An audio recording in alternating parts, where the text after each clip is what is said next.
Everyone, I hope you're all doing well. I'm here with a cup of tea, so it's time for my monthly project tea video. What I'm currently drinking is from the Rare Tea Company. It's their loose leaf Earl Grey. So I will read the description of this one because I think it describes it pretty well. But it's a handcrafted black tea with pure bergamot oil. It's free from synthetic flavorings. It's full-bodied and rich with heady citrus notes. So I'm really liking this. I do really like Earl Grey, and I like that this one has the pure bergamot oil. So that's what I'm currently drinking. But if you haven't seen these videos before, basically I just have a monthly video where I talk all about tea. I go over all my tea empties for the month, everything I used up. Then if I have any new additions to my collection, I will share. And finally, at the end of the video, I go over my current tea inventory numbers. So I'll start off with all my empties. So this past month, I used up 4 different teas. The first one is from the Rare Tea Company. So I have a monthly subscription box with them. So every month I get 3 different teas, and this is one that I got. This is the pure Keemun. This is a black tea from China, and I really like having black tea in the morning, so I was able to use this up rather quickly. I will say it doesn't particularly stand out to me. I feel like a lot of black teas can be kind of the same, so this wasn't one that was like a particular favorite, but I did really like having it in the morning, and I used it up, as I said, rather quickly. But that is one of my empties. Then I have some teas from David's Tea that I used up. So I did have an Earl Grey from them that I used up. And this one, I wanted to kind of point out the differences between these two.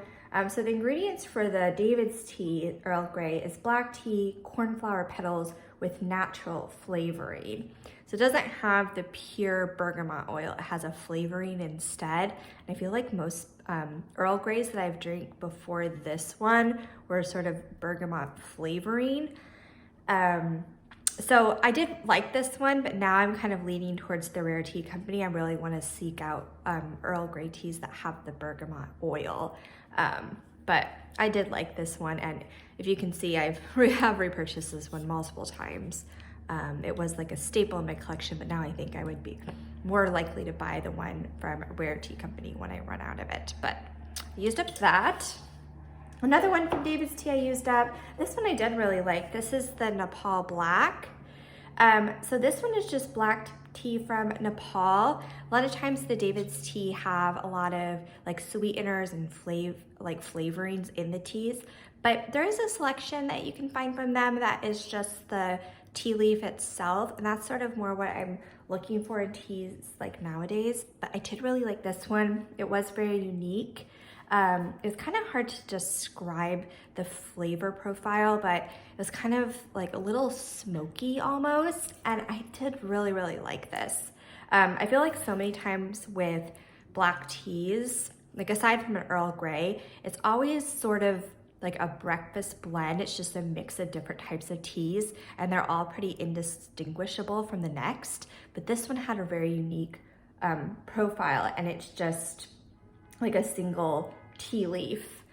So it's not like a blend or anything, but I did really enjoy this one. So that was a nice like surprise to try it out. It's just something different than my typical like English breakfast type of black tea. So really enjoyed that one. And then my last empty, also from David's Tea. This isn't a black tea, this is an herbal tea. This is a big tin, but this is the Peppermint Amour. So an herbal infusion. I love peppermint tea. It's great in the evening time. So I was able to go through this. I feel like this was like about 6 months worth of tea for me. So definitely would repurchase this one. I also really liked, I think last month from Rare Tea Company, I used up an English peppermint that I really liked as well. But yeah, I love having peppermint on hand. So definitely will be repurchasing in some form or another. But I did use up that one as well. So that's everything I used up over the past month. As far as new additions to my collection, I currently don't have anything. I haven't received my next box from Rare Tea Company yet. I'm probably expecting that sometime next week. So for my next video, I will have some new additions for my collection, but at the moment, I don't have anything new to share. And then finally, I'll quickly go over my tea inventory numbers. So currently for black teas in my collection, I'm down to 3.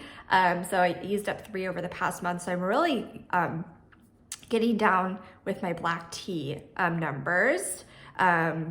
So I definitely think I'll have to repurchase some black tea over the next few months, but down to 3 at the moment. For green teas, I'm currently at 5. So my numbers there haven't changed from last month. But I still think I have a good selection of green teas. I have a variety of different things. So I'm happy with the 5 that I have.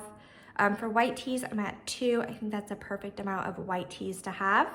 And then finally for my herbal teas, I'm at 10. So that's still the category where I have the most of, and I would like to get that number down, but slowly kind of using things up in that category. So overall for my entire tea collection, I'm currently at 20 teas. So yeah, that is my update. I hope you guys enjoyed the video, and I'll talk to you soon.